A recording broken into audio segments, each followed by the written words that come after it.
Guys, I once again back with another movie review. എല്ലാവർക്കും എൻ്റെ പുതിയ വീട്ടിലേക്ക് സ്വാഗതം. സോ ഇന്നത്തെ മൂവി റിവ്യൂ ഒരു ഇംഗ്ലീഷ് മൂവിയാണ്, ദ വാച്ചേഴ്സ് എന്ന് പറഞ്ഞ സിനിമ അടുത്ത് റിലീസ് ചെയ്ത ഒരു സിനിമയാണ്. ഒരു ഹൊറർ ത്രില്ലർ ജോണറിൽ വരുന്ന ഒരു കാറ്റഗറിയിലൊക്കെ വരുന്ന ഒരു സിനിമയാണ്.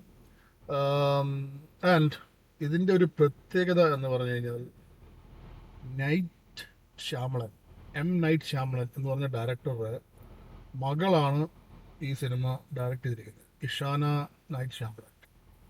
സോ അതൊരു പ്രത്യേകതയാണോ എന്ന് ചോദിച്ചു കഴിഞ്ഞാൽ ഒബ്വിയസ്ലി. എന്തായാലും നൈറ്റ് ശ്യാമളൻ്റെ ഒരു സിനിമകളൊക്കെ നമ്മൾ കണ്ടിട്ടുണ്ട്. പല സിനിമകളും നമുക്ക് ഇഷ്ടപ്പെട്ടതാണ്, ചില സിനിമകൾ നമ്മളെ ബോറടിപ്പിച്ചിട്ടുണ്ട്. എന്തായാലും ഈ സിനിമ, സോ ദ വാച്ചേഴ്സ് പറഞ്ഞിട്ടൊരു സീരീസ് മുമ്പുണ്ടായിരുന്നു, ഒരു ലിമിറ്റഡ് സീരീസ്. എന്തായാലും ഇത് ആ ഒരു സ്റ്റോറിയായിട്ട് ബന്ധപ്പെട്ടതല്ല. ഒരു ടോട്ടലി ഡിഫറെൻ്റ് തീം, എന്താ പറയുക, ഒരു സ്റ്റോറി ലൈൻ തന്നെ ഒരു കംപ്ലീറ്റ്ലി ഡിഫറെൻ്റ് ആണ്. പിന്നെ വേറൊരു പ്രത്യേകത തന്നെ അതിൽ ഡക്കോട്ട ഫാനിങ് എന്ന് പറഞ്ഞാൽ നമ്മളെ ഈ പഴയ ഡെൻസൽ വാഷിങ്ടൻ്റെ ഒരു ഫിലിം ഉണ്ടല്ലോ, മാൻ ഓൺ ഫയർ. അതിലെ ചെറിയ കുട്ടിയായിട്ട് അഭിനയിക്കുന്ന ഡക്കോട്ട ഫാനിങ്, ആ കുട്ടി ഇപ്പോൾ വലുതായി, വലിയ പെണ്ണായി. അവൾ കുറേ പടത്തിൽ ഇതിനിടയിൽ അഭിനയിച്ചിട്ടുണ്ട്. എനിക്ക് തോന്നുന്നു ട്വൈലൈറ്റിലൊക്കെ ഉണ്ടായിരുന്നു തോന്നുന്നു, നമ്മളെ വാമ്പയർ മൂവീസൊക്കെ അല്ലേ, അതിലൊക്കെ ഉണ്ടായിരുന്നു. പിന്നെ അങ്ങനെ കുറേ നല്ല സിനിമയിൽ അഭിനയിച്ചിട്ടുണ്ട്, കുറേ അവാർഡ്സൊക്കെ കിട്ടിയിട്ടുണ്ടെന്നാണ് എനിക്ക് തോന്നുന്നത്. നല്ല ആക്ട്രസ്സാണ്. സോ ഡക്കോട്ട ഫാനിങ് ആണ് അതിലെ ലീഡ്.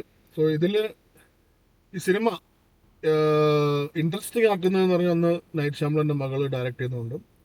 പിന്നെ ഇതിൻ്റെ ഒരു സ്റ്റോറി ലൈൻ എന്ന് പറഞ്ഞു കഴിഞ്ഞാൽ ഒരു ഐറിഷ്, എന്താ പറയുക, ഒരു ഫോറസ്റ്റ്, അയർലാൻഡിലൊരു ഫോക്ലോറിനെ ബേസ് ചെയ്തിട്ടുള്ളൊരു സ്റ്റോറിയാണ്. അപ്പോൾ അയർലാൻഡിലെ ഒരു റിമോട്ട് വനത്തിനുള്ളിലാണ്, ഭയങ്കര എന്താ പറയുക, ആൾക്കാരൊന്നും അധികം പോകാത്തൊരു ഒരു വനം, അതിൻ്റെ ഉള്ളിലാണ് ഈ സംഭവം കാര്യങ്ങൾ നടക്കുന്നത്. ഒരു കുറേ ക്ലിഷേ സംഭവങ്ങളുണ്ടോ എന്ന് ചോദിച്ചു കഴിഞ്ഞാൽ യെസ് ഉണ്ട്. സാധാരണ ഒരു ഹൊറർ ഫിലിമിൽ സംഭവിക്കുന്ന പോലെ ഒരു സ്ത്രീ ഒറ്റയ്ക്ക് ഒരു കാട്ടിലേക്ക് പോകുന്നു, അവിടെ വെച്ച് കാർ ബ്രേക്ക് ഡൗൺ ആവുന്നു. പിന്നെ പെട്ടെന്ന് നോക്കുമ്പോൾ കാടിനുള്ളിൽ നിന്ന് ഇറങ്ങാനൊരു ഒരു സാഹചര്യമില്ല, അവിടെ ആക്കപ്പെട്ടു പോകുന്നു. ഭയങ്കര ഒരു എന്താ പറയുക, വഴി തെറ്റിപ്പോകുന്ന ഒരവസ്ഥ, അങ്ങനെയുള്ള അവസ്ഥ. ആകെ ഒരു എന്താ പറയുക, ഭയാനകമായൊരവസ്ഥ. അപ്പോൾ ഇതൊക്കെ നമ്മൾ പല സിനിമയിലും കണ്ടിട്ടുണ്ട്. പിന്നെ ഇതിൻ്റെ ഒരു ഡിഫറെൻറ്റ് ലൈനിലേക്ക് പോകുമെന്ന് പറഞ്ഞു കഴിഞ്ഞാൽ, പെട്ടെന്ന് ഒരു സ്ത്രീ വന്നിട്ട് ഈ ഡക്കോട്ട ഫാനിങ് എന്ന് പറഞ്ഞ ഓരോ ക്യാരക്ടറിനെ രക്ഷിച്ചു കൊണ്ടുപോകുന്നു. ഒരു ചെറിയൊരു കാടിൻ്റെ നടുക്കുള്ളൊരു ചെറിയൊരു കുറച്ച് മോഡേൺ ആയിട്ടുള്ളൊരു ഒരു സെറ്റപ്പിലേക്ക്, ഒരു വീട്ടിലേക്ക് കൊണ്ടുപോയി രക്ഷപ്പെടുത്തുന്നു. അപ്പോൾ അവർ ഈ മെയിൻ ക്യാരക്ടറോട് പറയുന്നു, ഡക്കോട്ട ഫാനിങ്ങിൻ്റെ ക്യാരക്ടറിനോട് പറയുന്നത് ചുറ്റും ഭീകരജീവികളാണ്, ഇരുട്ടായി കഴിഞ്ഞാൽ നമ്മളെ കാർന്നതിനും കൊന്നതിനും അല്ലെങ്കിൽ ചോര കുടിക്കും എന്നൊക്കെ പറയുന്നു. അങ്ങനെ പല കഥകളും. അപ്പോൾ ഇരുട്ടായി കഴിഞ്ഞാൽ ഇറങ്ങാൻ പാടില്ല, പകൽ സമയത്ത് ഇറങ്ങാം. ഒരു വാമ്പയർ ടൈപ്പ് സെറ്റപ്പ്. പിന്നെ ഈ വീടിൻ്റെ ഒരു പ്രത്യേകത തന്നെ, ഇതിൻ്റെ ഒരു ഭാഗം മൊത്തം ഒരു വിൻഡയാണ്. മൊത്തം ഒരു ഭാഗം മൊത്തം ഒരു ചില്ലിൻ്റെ വിൻഡോ ആണ്, ഒരു ഗ്ലാസ് വിൻഡോ.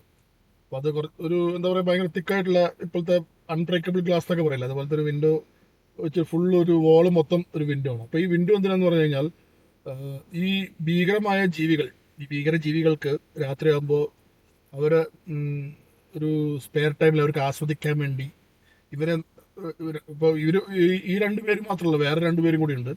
ഒരു ചെറിയ പയ്യനും വേറെ ഒരു പെണ്ണും, പിന്നെ ടോട്ടൽ 4 പേരുണ്ട് എന്നത്.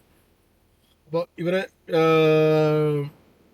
നോക്കി ഇങ്ങനെ കണ്ട് വാച്ച് ചെയ്തിട്ട് അവരെ അതാണ് ആ ഭീകരജീവികളുടെ മെയിൻ സംഭവം. അപ്പോൾ ഇത് ചെയ്തില്ലെങ്കിൽ ഇവരെ അറ്റാക്ക് ചെയ്യും എന്നൊക്കെ പറയുന്നു. അപ്പോൾ സംഭവം കഥ ഞാനിങ്ങനെ പറഞ്ഞു നിങ്ങൾക്ക് ചിലപ്പോൾ അത് ഞാൻ അത്ര വലിയൊരു കഥ പറച്ചിലിൻ്റെ ഒരാളെന്നല്ല. സോ സംഭവം എന്ന് പറഞ്ഞു കഴിഞ്ഞാൽ, ഈ ഒരു സിനിമയുടെ ഒരു തീം ഞാൻ ജസ്റ്റ് നിങ്ങൾക്ക് മനസ്സിലാക്കി തന്നു. എന്തായാലും ഒരു ഹൊറർ ഫിലിം എന്നുള്ള രീതിയിൽ ഭയങ്കര രസമായിട്ട് എടുത്തിട്ടുണ്ട്. ചില ഞെട്ടിക്കുന്ന സീൻസും ചില എന്താ പറയുക ഒരു സഡൻ സ്കെയറി ജംപ് സീറ്റിൽ നമ്മളെ എണീപ്പിക്കുന്ന ടൈപ്പ് ചില സീനുകളൊക്കെ ഉണ്ട്. നല്ല രസമായിട്ട് എടുത്തിട്ടുണ്ട്. നല്ല മ്യൂസിക് ഒക്കെ ഭയങ്കര രസമാണ്. പിന്നെ ആ സിനിമോട്ടോഗ്രാഫി അടിപൊളിയാണ്. ആ കാടിൻ്റെ ഉള്ളിലുള്ള മിസ്റ്റും നല്ല രസമായിട്ട് എടുത്തിട്ടുണ്ട്. ഒരു നൈറ്റ് ഷാംലൻ ടച്ച് എല്ലായിടത്തും നമുക്ക് ഇതിൽ കാണാം പല ഭാഗത്തും. എന്നാലും ഈ ഇഷാന എന്ന് പറഞ്ഞ ആ കുട്ടിയുടെ മീൻസ് ആ ഡയറക്ടർ ഒരു സിഗ്നേച്ചർ ഈ സിനിമയിൽ കൂടെ പതിപ്പിച്ചിട്ടുണ്ട്. ബിക്കോസ് അതിൻ്റെ ഒരു എൻഡ് ട്വിസ്റ്റും ഒരു ട്രാൻസ്ഫോർമേഷനും അതൊക്കെ വളരെ രസകരമായിട്ട് ചെയ്തിട്ടുണ്ട്. അപ്പോൾ നിങ്ങൾക്ക് ഇതുപോലത്തെ ഒരു മിത്തിക്കൽ ക്രീച്ചേഴ്സിനൊക്കെ ഉള്ള കഥാപാത്രങ്ങൾ വാമ്പയേഴ്സ് അല്ലാണ്ട് സിനിമ, അതുകൊണ്ട് നിങ്ങൾ വാമ്പയേഴ്സ് വിചാരിച്ച് കാണാതിരിക്കണ്ട. ഒരു മിത്തിക്കൽ ക്രീച്ചർ അതിനെ പറ്റിയുള്ള കഥകളൊക്കെ കാണാൻ തയ്യാറായിട്ടുണ്ടെങ്കിൽ ഇഷ്ടമുള്ള ആൾക്കാരാണെങ്കിൽ കുറച്ച് സസ്പെൻസും, ബിക്കോസ് എൻഡിൽ ഭയങ്കര സസ്പെൻസാണ്, ഭയങ്കര ട്വിസ്റ്റാണ്, അത് കിടലായിട്ടുണ്ട്. ആ സിനിമ അവസാനിക്കുന്ന രീതി നല്ല രസമായിട്ട് അവസാനിച്ചിട്ടുണ്ട്. അത് പൊതുവെ ഒരു നൈറ്റ് ഷാംലൻ്റെ സിനിമയിലൊക്കെ നമ്മൾ കണ്ടില്ല, ഒരു ലാസ്റ്റ് ഒരു ചെറിയൊരു കംപ്ലീറ്റ് ഒരു ട്വിസ്റ്റ് ഉണ്ട്. അതേപോലെ തന്നെ ഇതിലും ഒരു കംപ്ലീറ്റ് ഒരു ട്വിസ്റ്റ് ഉണ്ട്. സോ ഇങ്ങനത്തെ മൂവീസൊക്കെ ഇഷ്ടപ്പെടുന്നവർക്ക് കാണാൻ പറ്റിയൊരു സിനിമയാണ്, ഒരു വീക്കെൻഡ് വാച്ച്. പിന്നെ ഇതിൽ വലിയ അങ്ങനെ വൾഗാരിറ്റി അങ്ങനെയുള്ള സംഭവങ്ങളൊന്നുമില്ല. സോ പിള്ളേരൊക്കെ ആയിട്ടിരുന്ന് കാണാം. ഇല്ലെന്നാണ് എൻ്റെ ഒരു വിശ്വാസം. ഞാൻ കണ്ടിട്ടില്ല. മീൻസ് ഇനിയിപ്പോൾ വേറെ ഈ ചില ഡൗൺലോഡ് ചെയ്യുമ്പോൾ നമുക്ക് കിട്ടുന്ന പതിപ്പിലൊക്കെ അങ്ങനെയൊക്കെ ഉണ്ടോ എന്ന് എനിക്ക് അറിഞ്ഞൂടാ. പക്ഷേ ഞാൻ കണ്ടതിൽ എന്തായാലും ഉണ്ടായിരുന്നില്ല. സോ ഒരു വീക്കെൻഡിലൊക്കെ കണ്ട് ഹൊറർ ഫിലിം ഇഷ്ടപ്പെടുന്നവർക്ക് കാണാൻ പറ്റിയൊരു സിനിമയാണ്. ഹൊറർ ഫിലിം ഇഷ്ടപ്പെടുന്നവർ ഇത് മിസ്സാക്കരുത്, നല്ലൊരു സിനിമയാണ്. ഹൊറർ ഫിലിം ഇഷ്ടമില്ലാത്തവർ ഇത് കണ്ടിട്ട് കാര്യമില്ല, because it's A waste of time. Because എന്തായാലും അവർ പറയാമോ എന്ത് തല്ലിപ്പൊളി വിടാമെന്ന് പറയുള്ളൂ. സോ ഹൊറർ ഫിലിംസും ഈ മിസ്റ്ററി അങ്ങനെയുള്ള സംഭവങ്ങളൊക്കെ ത്രില്ലേഴ്സൊക്കെ ഇഷ്ടപ്പെടുന്നവർക്ക് അടിപൊളി മൂവിയാണ് വീക്കെൻഡ് വാച്ച്. ഭയങ്കര സൗണ്ട് എഫക്ട്സ് ഒക്കെയാണ് ഇടയ്ക്കൊക്കെ. പിന്നെ ഞാൻ പറഞ്ഞില്ല, അവസാനമുള്ള ട്വിസ്റ്റൊക്കെ അത് നല്ല രസമായിട്ട് എടുത്തിട്ടുണ്ട്. പിന്നെ ഒരു ഫസ്റ്റ് ടൈം ഡയറക്ടർ എന്ന രീതിയിൽ അവർ ചെയ്തിരിക്കുന്ന വർക്ക് നമ്മൾ അപ്രീഷിയേറ്റ് ചെയ്തേ പറ്റുള്ളൂ. ഫസ്റ്റ് ടൈം തന്നെ ഇത്രയും ക്വാളിറ്റിയോടെ ചെയ്യുമ്പോൾ ഓബിയസ്ലി എനിക്ക് തോന്നുന്നത് ശ്യാമൻ്റെ ഒരു ടച്ച് അവിടെയൊക്കെ ഉള്ളത് നമുക്ക് കാണാം. പക്ഷേ പുള്ളിയിൽ ഫുള്ളി ഇൻവോൾവ് ആണെന്ന് എനിക്ക് അറിഞ്ഞുകൂടാ.